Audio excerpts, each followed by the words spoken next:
This is Bradley David Good. Today I'm going to talk about fungus and athlete's foot. I've had for many years, I can't even count, in between my last two toes, and sometimes if I'm eating very poorly, it moves on to the next toe. Cracks and fungus and peeling skin, and it hurts, like it cracks in between the toes, and it feels like the skin totally cracks open. And when I have been on the raw primal diet and I bring down the fruits and don't eat too much honey or anything else too sweet, it heals up and goes away. Also like to say that the Heal Your Gut guy on YouTube is very good. And I took his paid course, and I don't get anything for saying this, but I think I paid $180. It's probably not that now. But it was like 8 hours of videos. It was all very good. He's all into Weston A. Price, which is very good information that I've studied also. So I got a lot out of what it was definitely worth the money. And if you're having gut problems, I would check it out if you have the money. He also does free YouTubes, so you can try that. But one thing I learned from him was he had this open sore on his butt. And what he said was that it reflects the fungus microbiome that's been set up in your gut. And that since the inside of your body is not a very hospitable place for this fungus, they like to go out and get air and then come back in. And that made a lot of sense. And when he healed his gut, this open sore went away. It was like a channel all the way into his colon and out his buttocks, cheek, and pretty gross. But what I learned from that was that it's a pretty good theory that if you have fungus on your body, you have fungus inside your body. So I went on vacation a couple months ago, and I got in a routine of eating things like ice cream and hamburgers and French fries. I had a chocolate milkshake at one point, and I was eating barbecue dinners with all the sauce on it that had who knows what kind of sweetener, and all the fixins, the coleslaw. I even ate the white bread, garlic bread, and things like that. Barbecue dinner. It's delicious.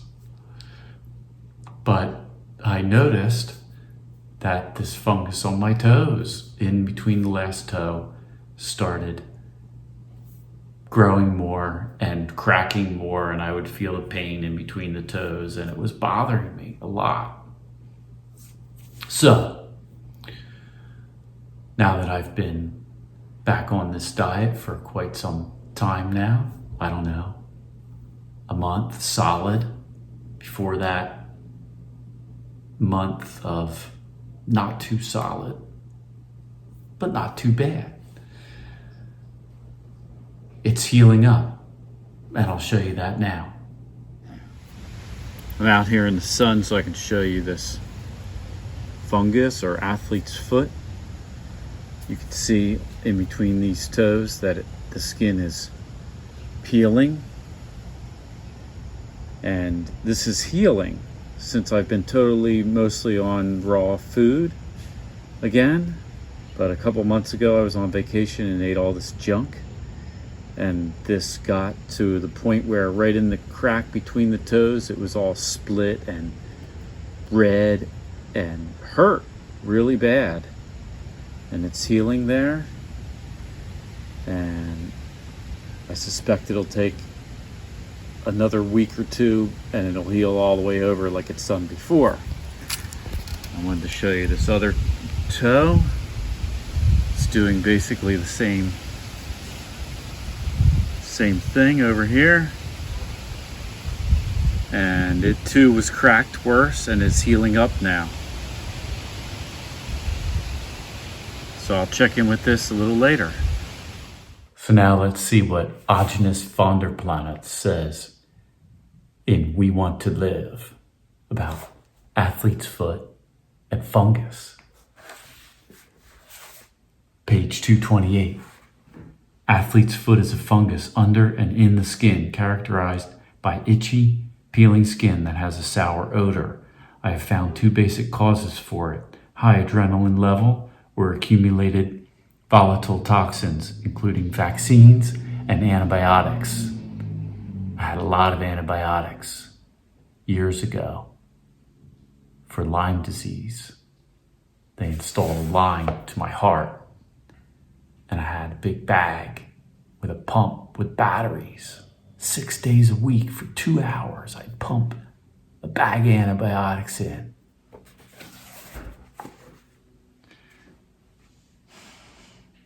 So there's accumulated antibiotics in my body still, I'm sure, which is why I'm quickly set into this fungus thing when I eat the wrong foods. Coffee, chocolate, cooked soups, cooked teas, cooked meat. Okay, so there's a couple things I was eating. Create volatile toxic conditions in most people, as well as overstimulate adrenals, causing decay to cells. The fungus tries to help by eating decaying cells or the decaying parts of cells. Avoiding these foods and all medications usually stops a tendency to produce foot fungi.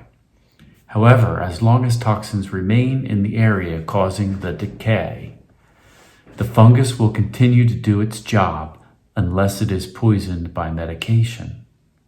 Eating foods that alkalinize minimizes discomfort. See Alkalizing Food, page 178. Letting fungus run its course increases health, but if that is not possible, coating the feet with unheated honey and covering them with clean white cotton socks for 4 consecutive nights smother and stop fungus for a while. See Fungus, page 265.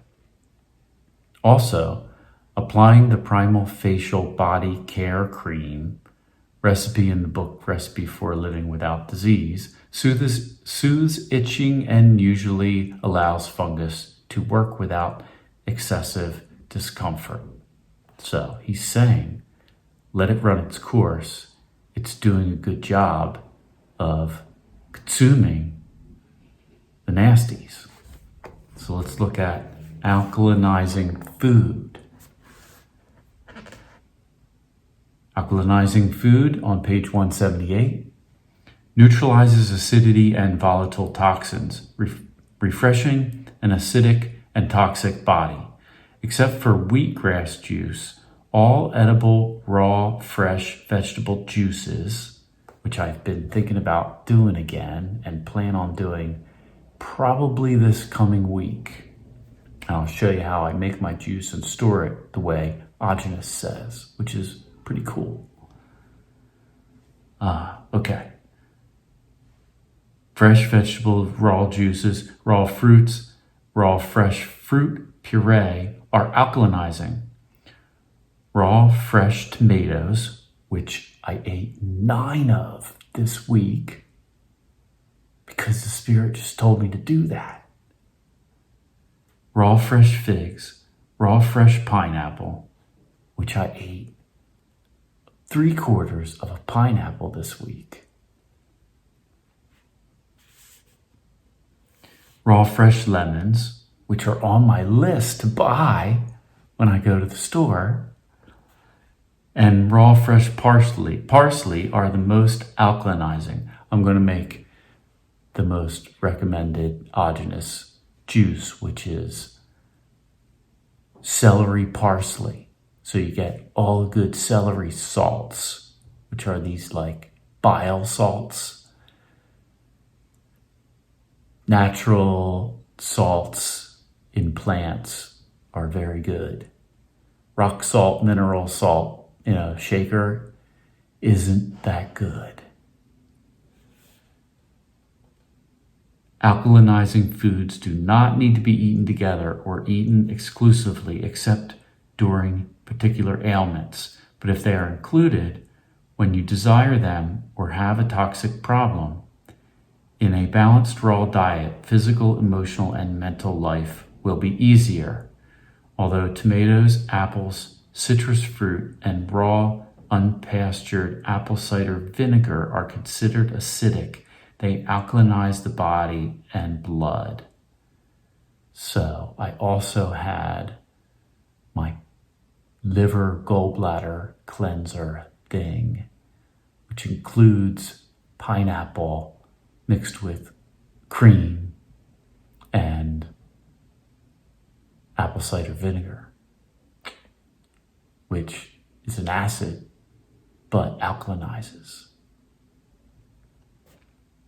All right, and then on page 265, he also said to read about fungus. Fungus is characterized by itching and peeling of the skin. All fungi naturally appearing in the body are beneficial. They consume intercellular toxicity, including toxicity caused by antibiotics. Consequently, fungi detoxify antibiotics. Eating foods that alkalinize facilitates the cleansing and healing processes, reducing the need for fungi. Cooked acidic foods like coffee, chocolate, teas including herbal, soups, and meat should not be eaten. It is best to let fungus run its course, usually in 5 to 6 weeks. If that is impossible, coating the area with unheated honey and covering it with a clean cotton cloth will smother the fungus and stop it for a period of time. So you're not supposed to kill it. It's not his recommendation. And that's one of the major things that I want to get across in this video is I didn't do anything to my feet because I know that it's cleaning me.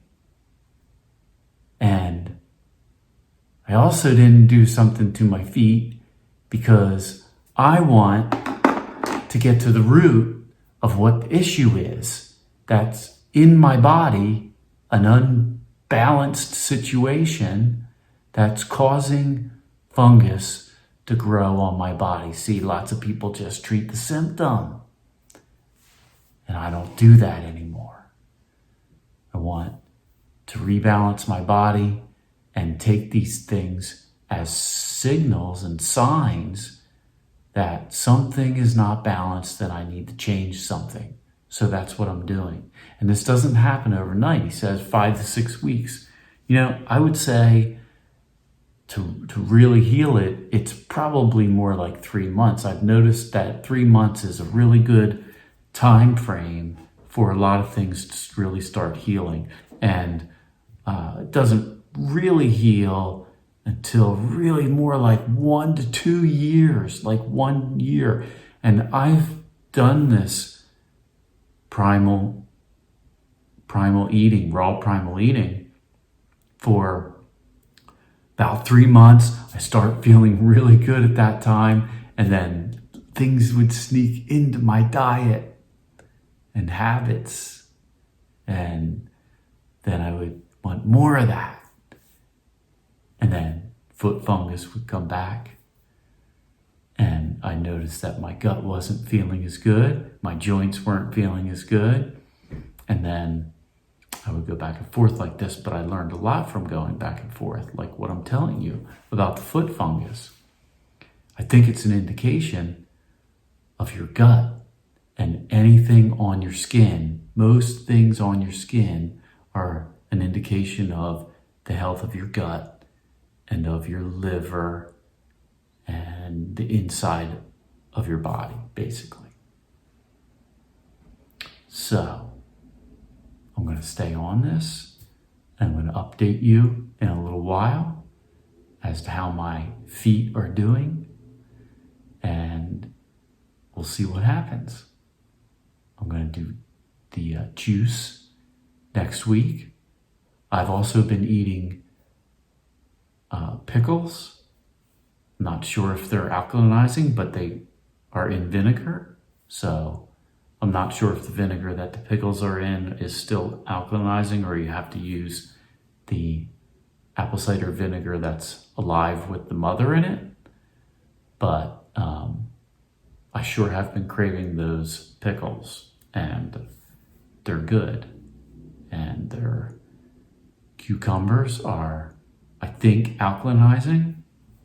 So I also have potatoes, white potatoes with a lot of butter. I had a video on that. And I just think that eating some cooked starches was just good for me at this point. I don't know why. I don't know what Augenists would say about that. Or if they're acidic, acid causing. Yeah, I'm not sure about that. But I just felt good about eating them, changing it up a little bit. Because all the meat stuff and dairy is very acidic. So you need an acid environment to digest it. But I think just changing it up a little bit was good for a while. And the tomatoes were also good. I think probably have a little bit more tomatoes, do the juice, and watch my feet. So there you have it. Fungus and athlete's foot. Raw Primal. Have a good one.